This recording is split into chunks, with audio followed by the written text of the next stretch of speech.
Good morning students. Today we will discuss about molecular mass, formula mass and mole concept and molar masses. At first हम लेंगे molecular mass.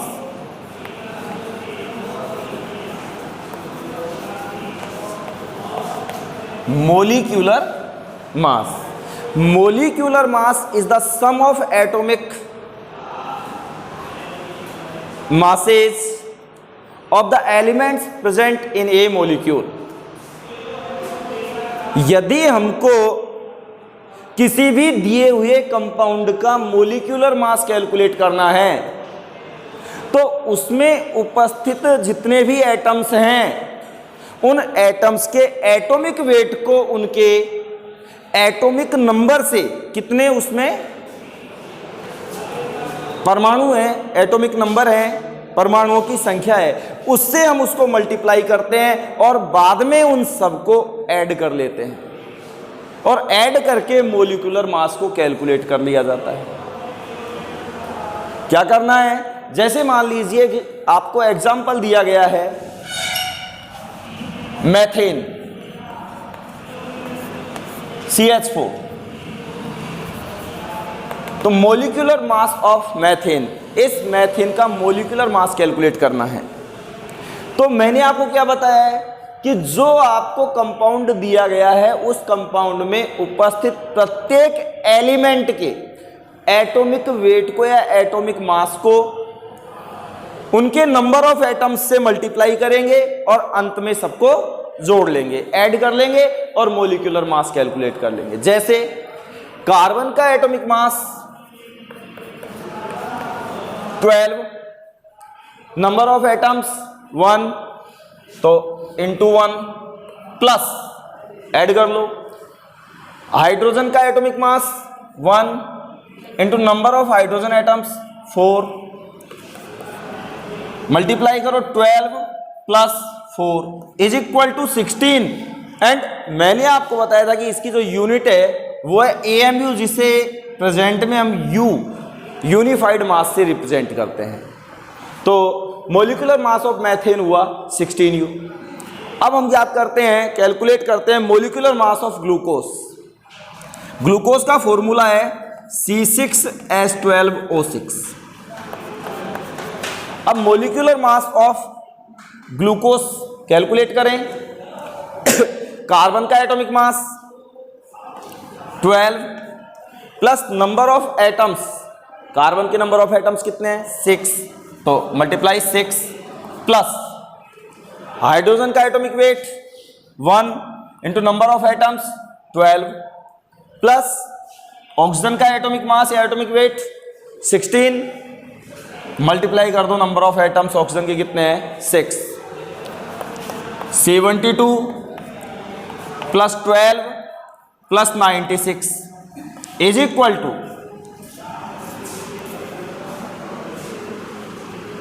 180 unified mass 180U। तो molecular mass is the sum of atomic masses of the elements present in a molecule. किसी एक अणु में या यौगिक में उपस्थित जितने भी परमाणु हैं उन परमाणुओं के परमाणु द्रव्यमानों का जो योग होता है वो मोलिकुलर मास कहलाता है। तो molecular mass is the sum of atomic masses of the elements present in a molecule. इसके बाद में हम लेते हैं फॉर्मूला मास। नेक्स्ट,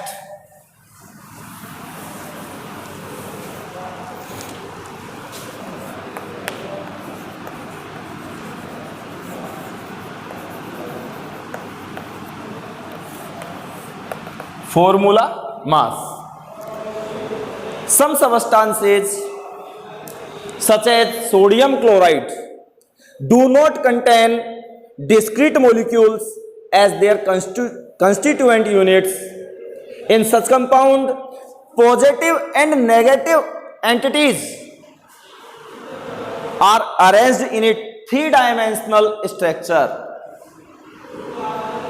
इसका मतलब है कि कुछ ऐसे सबस्टांस हैं जो किसी एक मॉलिक्यूल के रूप में प्रेजेंट नहीं होते हैं, बल्कि उनमें कैटायन और एनायन यानी पॉजिटिव और नेगेटिव आयन जो होते हैं एक 3 डायमेंशनल व्यवस्था में रीअरेंज्ड होते हैं, अरेंज होते हैं, व्यवस्थित होते हैं। फॉर एग्जाम्पल NaCl की बात करें तो NaCl में Na+ और Cl- आयन जो है 3 डायमेंशनल स्ट्रक्चर में व्यवस्थित होते हैं। किस प्रकार से प्रेजेंट होते हैं देखिए, मैं आपको NaCl की स्ट्रक्चर यहां बना के बता रहा हूं जो कि क्यूबिक स्ट्रक्चर है, घनीय स्ट्रक्चर। NaCl की स्ट्रक्चर में या NaCl में कोई पर्सनली कोई मॉलिक्यूल या अणु प्रेजेंट नहीं होता है, बल्कि इसमें जो आयन होते हैं Na+ और Cl- आयन एक 3 डायमेंशनल व्यवस्था में व्यवस्थित होते हैं। तो अब हम NaCl की एक 3 डायमेंशनल स्ट्रक्चर बनाते हैं, देखिए ध्यान से।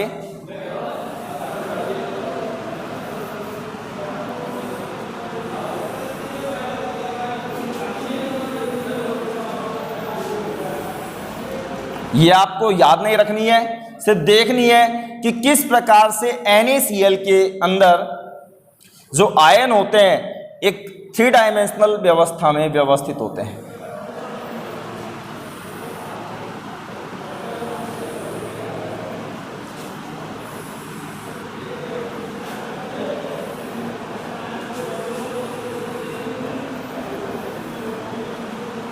देखिए इसमें जितने भी कोने हैं यहां, इन पर देखो Cl- को मैं रिप्रेजेंट करूंगा एक गोले से और Na+ को हम डॉट से रिप्रेजेंट कर देंगे। तो कहां कहां ये प्रेजेंट होते हैं, तो पहले तो Cl- देखिए, ये Cl- किसी क्यूब में या घन में ये 8 कोने हैं और इन कोनों पर Cl- प्रेजेंट होते हैं। 8 इसमें फेस हैं, फलक हैं, वो 6 फलक हैं। घन में 6 फलक होते हैं, देखिए फेस होते हैं 1 2 3 4, एक ऊपर और एक नीचे। तो इन फेसेस पर यानी फलकों पर Cl- प्रेजेंट होते हैं 2 3 4 5 और 6। अब बारी आती है Na+ की। जो एज है, किनारे हैं, उनके सेंटर पर Na+ प्रेजेंट होते हैं। तो 1 2 3 4 5 6 7 8 9 10 11 12। अब बात आती है किसी क्यूब के बिल्कुल सेंटर की बात करें तो यहां भी Na+ प्रेजेंट होता है। तो ये एक NaCl की 3 डायमेंशनल स्ट्रक्चर है जिसमें Na+ और Cl- आयन जो होते हैं वो व्यवस्थित होते हैं। तो इन NaCl 1 Na+ ion is surrounded by 6 Cl- ion and 1 Cl- ion is surrounded by 6 Na+ ion। किसी NaCl की संरचना की जब हम बात करते हैं तो एक Na+ 6 Cl- आयनों से घिरा हुआ होता है, ठीक उसी प्रकार से एक Cl- 6 Na+ आयनों से घिरा हुआ होता है। तो ऐसी स्थिति में, ऐसे एग्जाम्पल्स में हम मोलिक्यूलर मास के स्थान पर फॉर्मूला मास का उपयोग करते हैं और फॉर्मूला मास का जो कैलकुलेशन है वो मोलिक्यूलर मास की तरह ही किया जाता है। जैसे formula mass of sodium chloride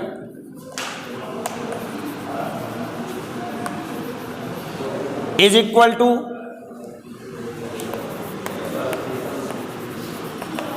atomic mass of sodium plus atomic mass of chlorine. Atomic mass of sodium 23 U plus atomic mass of chlorine 35.5 is equal to 58.5 U. तो फॉर्मूला मास क्या है?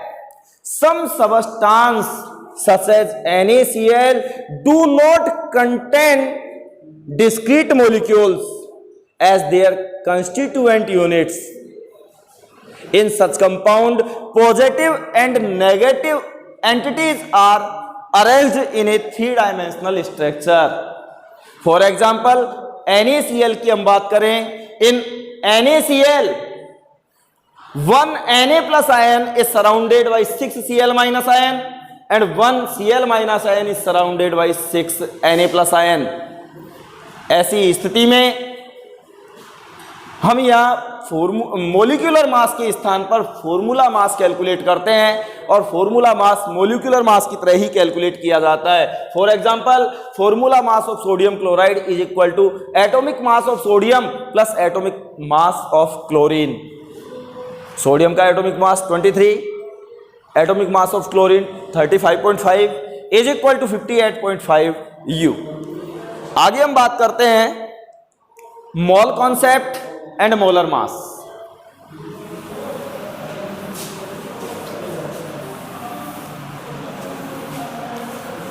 तो देखो, फॉर्मूला मास में सिर्फ आपको इतना सा ध्यान रखना है कि जब कोई कंपाउंड पृथक से किसी यौगिक के रूप में या अणु के रूप में प्रेजेंट नहीं होता है, बल्कि उसमें जो आयंस होते हैं वो एक थ्री डायमेंशनल स्ट्रक्चर में व्यवस्थित होते हैं, अरेंज होते हैं, तो ऐसी स्थिति में मोलिकुलर मास के स्थान पर फॉर्मूला मास कैलकुलेट किया जाता है.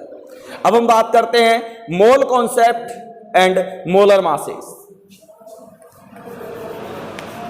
मोल concept and molar masses. Mole concept and molar masses. देखिए, हम जानते हैं कि जो 12 थिंग्स होती है उनके लिए हम डजन का उपयोग करते हैं, 20 थिंग्स के लिए स्कोर का उपयोग करते हैं, 144 थिंग्स के लिए हम ग्रोस का उपयोग करते हैं. ठीक उसी प्रकार से माइक्रोस्कोपिक लेवल पर उपस्थित इलेक्ट्रॉन, प्रोटॉन और न्यूट्रॉन्स के नंबर्स के लिए हम मोल का उपयोग करते हैं. मोल क्या है? Amount of substance. Mole amount of substance की SI यूनिट है. Amount of substance, amount of substance की जो SI यूनिट है वो है मोल. और हमेशा याद रखिए, किसी भी सबस्टांस के, किसी भी मैटर के 1 मोल में नंबर ऑफ पार्टिकल्स हमेशा सेम होते हैं, इक्वल होते हैं. किसी भी पदार्थ के, किसी भी सबस्टांस के, किसी भी मैटर के 1 मोल की हम बात करें तो 1 मोल में नंबर ऑफ पार्टिकल्स हमेशा इक्वल होते हैं. जैसे मैं बात करूं 1 मोल H2O, 1 मोल क्लोरीन, 1 मोल हाइड्रोजन, तो इनमें मॉलिक्यूल्स, एटम्स, आयन जो भी कुछ हैं सदैव सेम होंगे, इक्वल होंगे, क्योंकि 1 मोल में उपस्थित पार्टिकल्स की जो नंबर है वो हमेशा सेम होते हैं. तो सबसे पहले हम बात करते हैं कि डेफिनेशन ऑफ मोल. ये मोल क्या है? तो मोल क्या है? मोल वह अमाउंट ऑफ सबस्टांस है, मोल वह अमाउंट ऑफ सबस्टांस है जिसमें नंबर ऑफ पार्टिकल्स उतने ही होते हैं जितने की कार्बन 12 आइसोटॉप के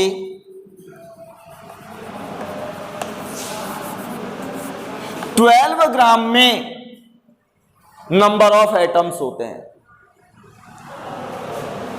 मोल क्या है, मैं फिर बोल दूं, मोल वह अमाउंट ऑफ सबस्टांस है जिसमें नंबर ऑफ पार्टिकल्स यानी कणों की संख्या उतनी ही होती है जितनी कि कार्बन 12 आइसोटोप के 12 ग्राम में नंबर ऑफ एटम्स होते हैं।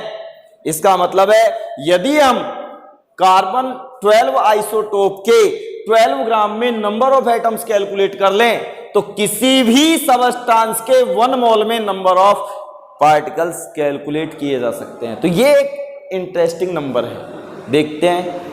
देखो, कार्बन 12 के 1 एटम का जो एटॉमिक वेट है वो होता है 1.992648 इंटू 10⁻⁻³ ग्राम। ये वेट किसका है? Atomic weight of 1 carbon atom.